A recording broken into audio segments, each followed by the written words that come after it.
Hey guys, and welcome back to my channel. It is your girl Kayla, aka KK, aka K, okay?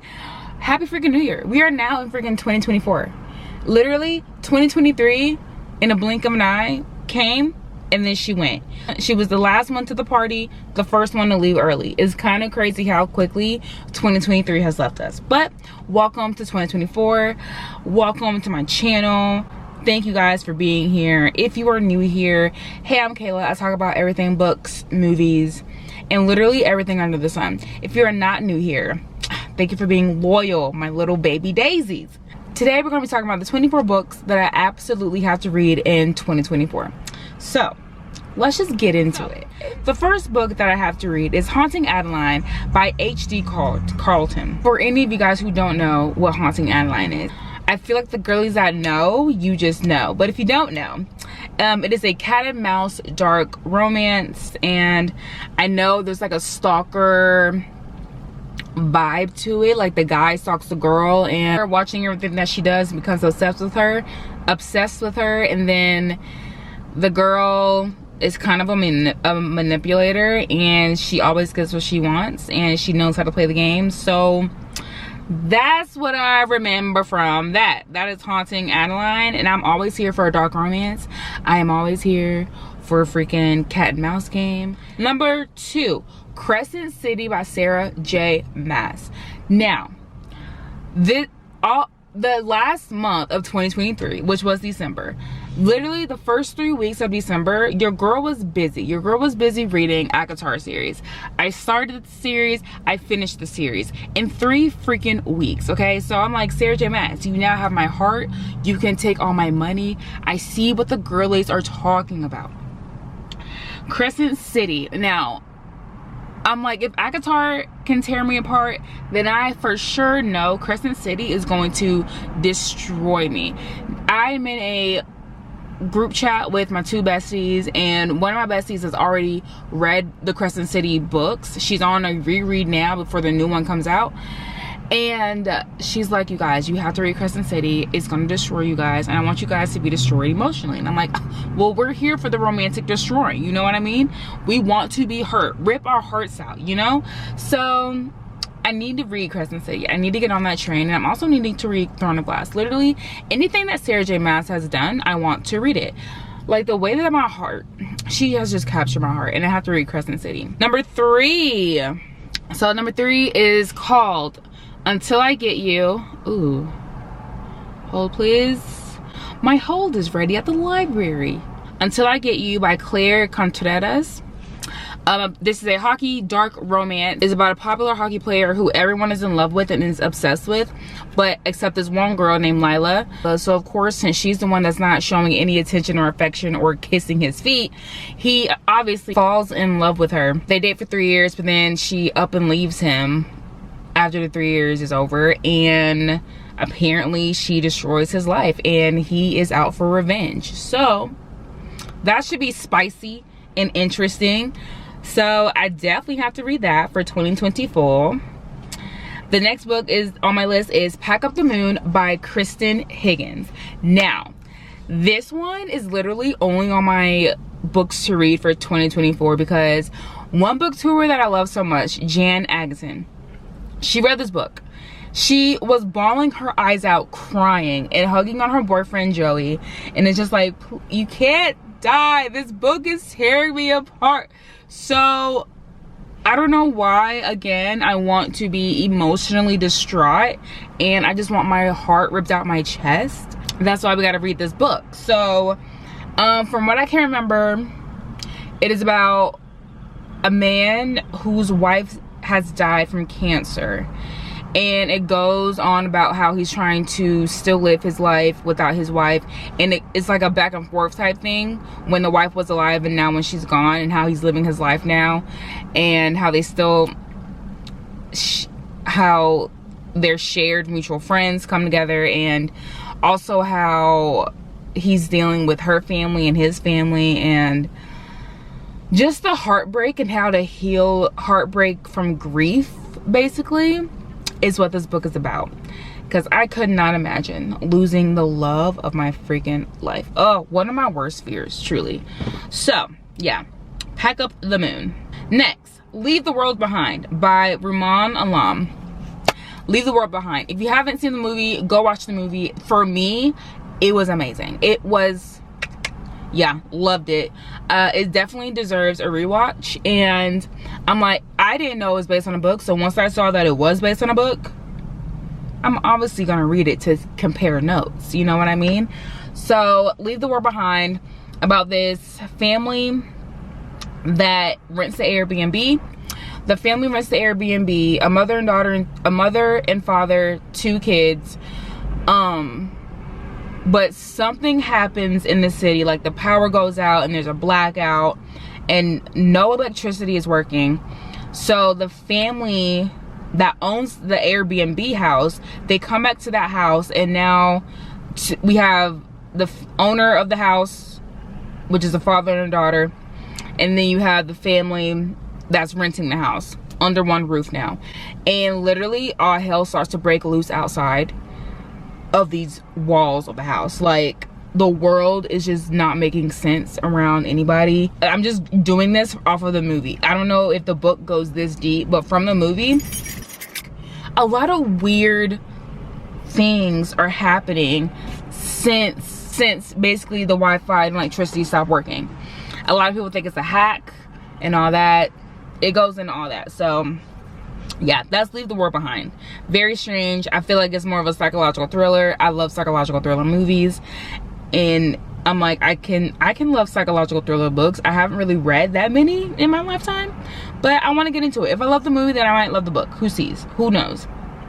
Next, She Who Became the Sun. Yeah, She Who Became the Sun by Shelley Parker Chan. I started She Who Became the Sun last year during the summer. I made it all the way halfway through part 2 of the book. I think I just lost interest because things in life were happening, and I just did not pick the book back up again. But I definitely want to pick it back up this year because I really want to finish it, because it was actually pretty decent. It is basically a Mulan retelling. I will say, from the parts that I did read, the childhood, the beginning part, all of part 1 is like the saddest things. The way that her father and brother treated her, complete trash. But it is a Mulan retelling, and way more action, definitely way more deep, especially now that I know that she made a book 2 to that. Like, I have to finish it so I can read book 2, right? Yes. Next on the list, King of Wrath by Ana Huang. I've heard that this author is just great, and she knows how to write dark romance books. This is just a dark romance book. It is a 3-book series, I believe. King of Wrath, it is one of those dark romances, a steamy billionaire arranged marriage romances, and I like books like that, so we're gonna pick her up. And I also want to start and finish the series, because I think a new one is coming out, which I think is the 4th book. I'm loving that I'm falling back in love with series and not just standalones, you know what I mean? So next, oh, this next one, The Very Secret Society of Irregular Witches by Sangu Mandana. I know I butchered that. I'm so sorry. She's a witch. She's trying to embrace her new quirky family, but she lives in Britain, and not a lot of witches live in Britain, so she has to hide her powers and hide her magic, and she's just trying to figure out who she is, and she's very isolated and she feels alone. She gets an invitation to mentor these other witches in a house called the Nowhere House, which is literally in the middle of nowhere. And so at the Nowhere House, there's a librarian that works at the house.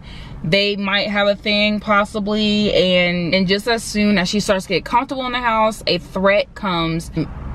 Mika, the witch, needs to decide, is she going to run away, or is she going to fight the threat to save her now Nowhere House family? So yeah, that sounds interesting, and I'm here for it. And once again, I saw it on one of my favorite booktubers, Jan Atkinson's page. When she read it, she gave it 5 stars. Here for it. Or 4 stars. I think 5 though. Next book on the list is Tender is the Flesh by Augustina Bastarrica. The only things that I've heard about this book is that the scenes are graphic and very descriptive, and it'll make you want to go vegetarian. Which, you know what, I think I'm okay with. To me, I don't think the book is gonna affect me that hard because I already watch a lot of gore. I love gore. I love blood. I love people's limbs ripping off, whatever, in movies. Give me that. I will watch that all day. Like Terrifier 2, top tier, okay? So all the Saws, minus Jigsaw, very good. Like, give me all those things. So I feel like this book is not gonna affect me in any way. From what I can remember, it's about it's about a society now that instead of eating animal meat, because either the animals died off or animals affect the human body differently, I guess. It is now human meat that people can now eat, basically cannibalism. And yeah, I want to read that. That sounds very interesting. All right, like literally I'm here to see how that story is going to end. Next, A Little Life. A Little Life, A Little Life, A Little Life. What do I say about A Little Life? Okay, I will say I'm low-key kind of terrified to read this book because every single time I look up a review on this book has the girlies and the guys crying their absolute face off. Now, did I say I want to have my heart ripped out? Yeah, I did. But also, I don't want to be freaking scarred afterwards, you know? Like,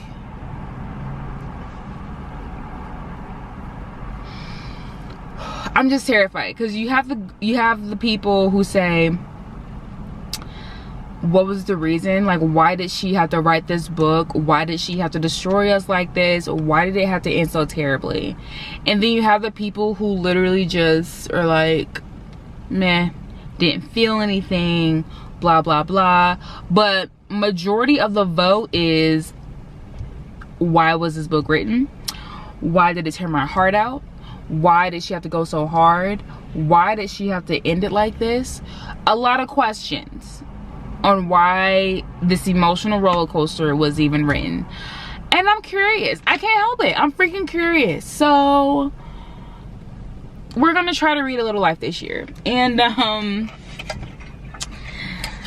to say I'm terrified, that is an understatement.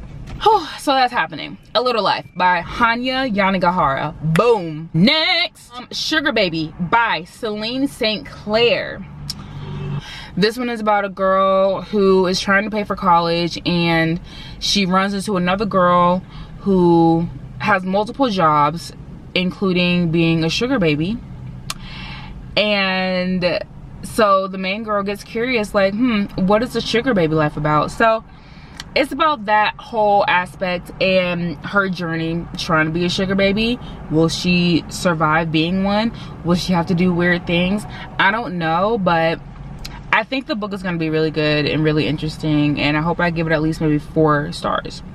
Next, Midnight Sun by Stephanie Meyer. Everybody knows this about Midnight Sun.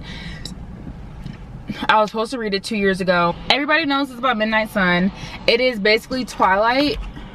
It is basically Twilight, but told in Edward's point of view. Boom. Short, simple, to the point. And I am Team Edward all the way, so I definitely need to read it, and I want to see what his point of view was. Okay, next book, Black Like Me by John Howard Griffin. This one is actually in my car, so let me get it.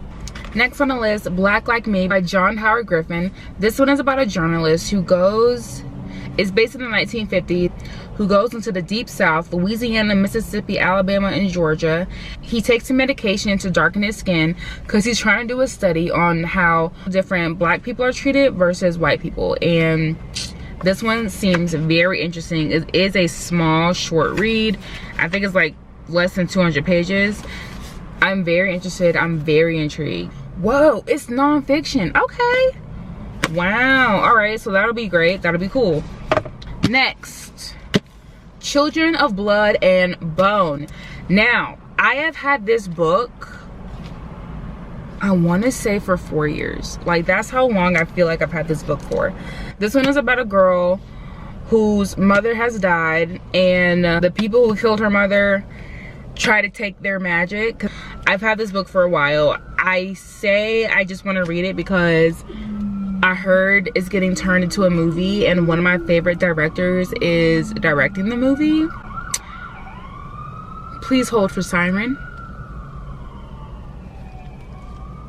Okay, so one of my favorite directors is directing the movie, and I really want to finish this book and the next one before the movie comes out, because it's gonna be freaking amazing. Like, the fact that the author is also doing the screenplay, that means nothing's gonna get missed. It's gonna be great.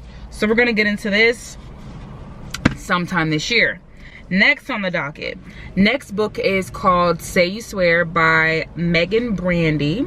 It's a college romance. I'm assuming they were high school sweethearts who now go to the same college. Of course, you know, sometimes relationships from high school to college do not last.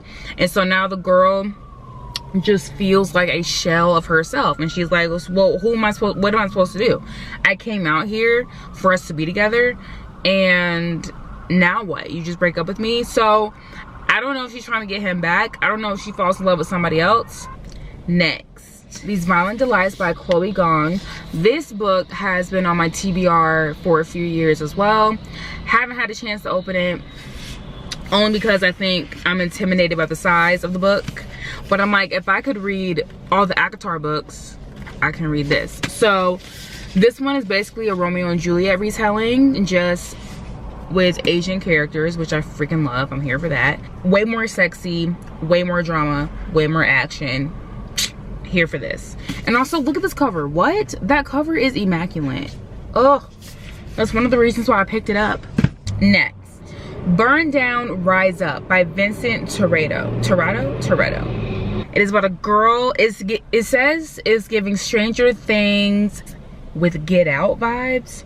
I'm like, I like Stranger Things with the sci-fi, I also in the monsters, and I also like Get Out with the freaking psychological thriller aspect. I'm like, what? How are we gonna mix all those two together? So I'm here for that, just based on that alone. By a non-binary Afro-Latin author. And yeah, it's giving mystery, it's giving Get Out, it's giving Stranger Things, it's giving Sapphic. So I'm here for that. Next, Razorblade Tears by S.A. Cosby. Okay, I want to read that book. However, I feel like it's also gonna make me cry, but not in a like tear my heart out type of way, more in a like a hurting race way, you know what I mean? So Razorblade Tears is about a black father and a white father, and both of their sons have been murdered. Both of their sons are gay, and they were together, and the fathers are out for vengeance. So both fathers are ex-cons. One more dangerous than the other, basically, but they come together to find out who killed their sons. And it's basically about all the trials and tribulations that they go through together, and how they get over each other's prejudices. And it's also quite interesting because neither father wanted their sons to be gay, so I want to see how that plays out as well. So I'm very intrigued, I'm very interested. So next, The Girl Who Fell Beneath the Sea by Axie O. First off, look at that cover. Yes. Secondly, I'm pretty sure this one was about a village where one person from a family has to swim down the depths of the ocean to see if they are the true wife of a sea monster or something, or a sea king or something. A girl goes down into the ocean in place of her brother's wife. Is she gonna be the one to end the village's curse through all these years? The trials and tribulations of that. So that should be fun, that should be interesting. Honestly, I'm really picking it up because of the cover. The cover is fucking gorgeous. So yeah. Next, Fat Chance Charlie Vega by Crystal Maldonado. Okay, so this one is about a girl named Charlie Vega. She is described as smart, funny, artistic, ambitious, and fat. And people sometimes have a problem with her being fat, especially her mom. Apparently her mom, very problematic, like putting proteins on her dresser every morning to drink and telling her, basically limiting her amount of food that she can eat. It's kind of hard because everyone around her wants her to be thinner, lighter, slimmer face, straight haired, be smaller, be whiter, be quieter. But the only person that's been in Charlie's corner is her best friend, Amelia. Amelia is slim, popular, athletic, and just totally dope. Charlie starts to date this guy who she's had a crush on, but come to find out, the guy actually asked Amelia out first, but Amelia said no. So now Charlie is like, wait, did you just ask me out for pity? Or did you just ask me out because I was your second choice? Like, why did you still ask me out knowing that you asked my best friend out first and all that jazz? So I want to see why he asked her out. Like, what was the reason? What's your name? What was the reason, Brian? What was the reason? So next on the list, Killers of the Flower Moon. It is about the Osage murders and the birth of the FBI. Now, this is the movie. This is based on, or I should say, the movie is based on this book. This is the book about that movie with Leonardo DiCaprio. Haven't watched the movie yet. I really want to read the book. I heard it's really good. I want to read more nonfiction things this year. So we're trying to put more nonfiction on our TBRs for the whole year. Try to read 100 books this year. And I want most of them to be nonfiction. If not, it's cool. But I picked this up because I want to see the movie. And I want to read up about it before I watch the movie. So that's basically why I picked it up. But I feel like it's going to be a heavy read. I feel like it's going to make me very emotional and just, it's gonna piss me off. It's gonna piss me off because colonizers are the worst, truly. Okay. Next, Dowry of Blood by S.T. Gibson. I have heard nothing but good things about this book. I want to see what the hype is about. This one is about Dracula's first wife. She loves Dracula. However, he has a really, really dark side. And she's trying to figure out how to love that dark side. And if his dark side is even worth loving, / if he is even worth loving in the end. So, yeah. That's basically what that's about. Next, we have two more books. Against the Loveless World by Susan Abuhawa. This one is about a Palestinian refugee. She's basically trying to search for a better life for her family throughout the Middle East. It's based in the 70s. She has had this vision for her life since she was a baby, all right? She's had this one vision for her life. What happens in her life is the total opposite. She's always wanted the perfect husband, raise children, and open her own beauty salon. Instead, the man she thinks she loves jilts her after a brief marriage. Her family teeters on the brink of poverty. She's forced to prostitute herself. And the U.S. invasion of Iraq makes her a refugee as her parents had been. So, yeah, she's trying to figure out what is going to happen with me now, because I have this vision for my life and I'm getting the total opposite. How am I supposed to maneuver through life right now, especially under Israeli occupation? So I'm definitely gonna read that.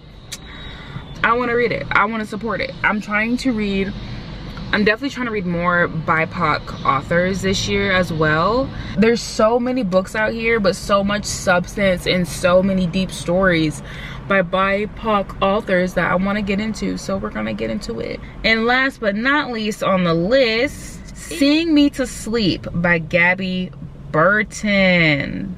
All right, this one, it is a dark and seductive YA fantasy.